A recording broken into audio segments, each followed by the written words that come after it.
It's time for Cutting Edge Consciousness with Freeman Michaels and Barnett Bain. Thought-provoking discussions and bold ideas from the edge of possibility. What is it like to be a woman in our era? I don't know, Barnett. When you're sensitive. I'm not. Well, You're a fairly balanced male. Oh, what does it feel like to be a woman? Let's do what does it feel like to be a man in this era? Because I feel like I have more authority to speak to that. Can I change the question? Sure. Okay. No rules here. I think, well, it might be an answer for both, but I don't want to speak for women. So I'm just going to speak for myself, is that gender roles are topsy-turvy. I think like no time in history, it's more of a quagmire. And yet I will say I think it's more of an opportunity than it's ever been. I'm perfectly willing to give up some of the systemic chauvinism, some of the ideas of who I'm supposed to be as a man that I was sold on growing up, in favor of a more balanced life. Mm-hmm. So, your prompt that I could answer it is accurate, but I want to put it in terms of being a man. I'm really ready, and I'm doing this to change the game. Beautiful. I'll add something to that. I figured you might. As a man, I am willing to temper my will and action with imagining and feeling. Though that is not clearly not my comfort zone relative to my kind of knee-jerk will and action reactivity.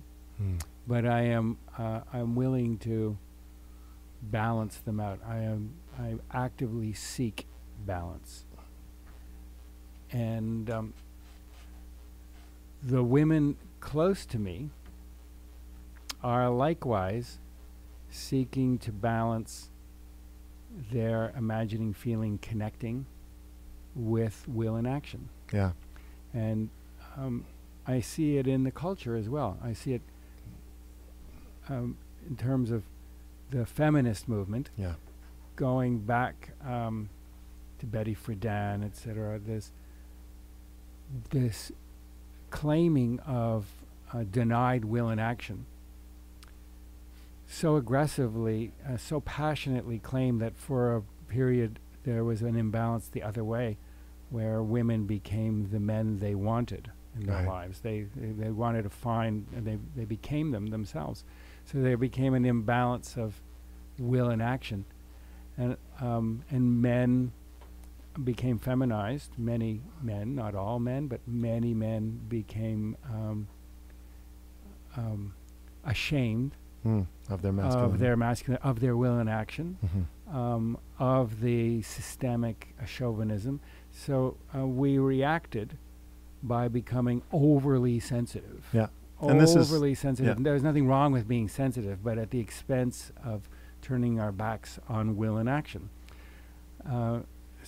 That developmental excursion, over the last few decades, seems to be really over now. There's a blending of the frequencies to a degree that certainly I've never experienced in my life before. Although I'm not suggesting for a second that this is a worldwide. I don't think it is. It's not, but it is happening to a degree that we've never seen before. So much for that question. No, I think it's a great question. I think it's I think it's a question that will go on and on. I'm not going to be able to remember what our friend Bill Frank, who of course has the show Billy the Brain, Brainstorming, I mean, is the name of the show.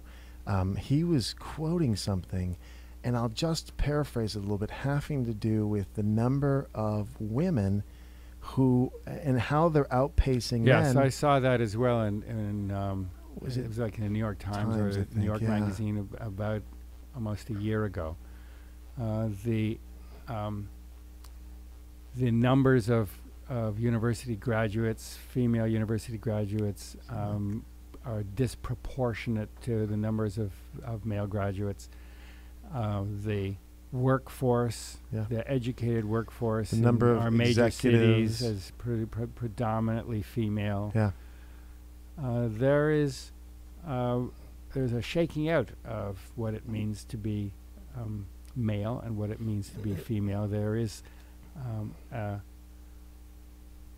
it is becoming increasingly apparent that what matters is to be a human being. That's it.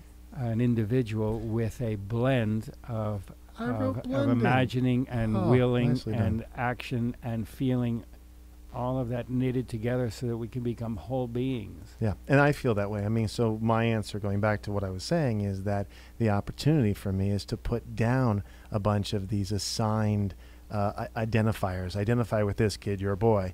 I'm ready to be more open to a more balanced life. So I think that answers the question.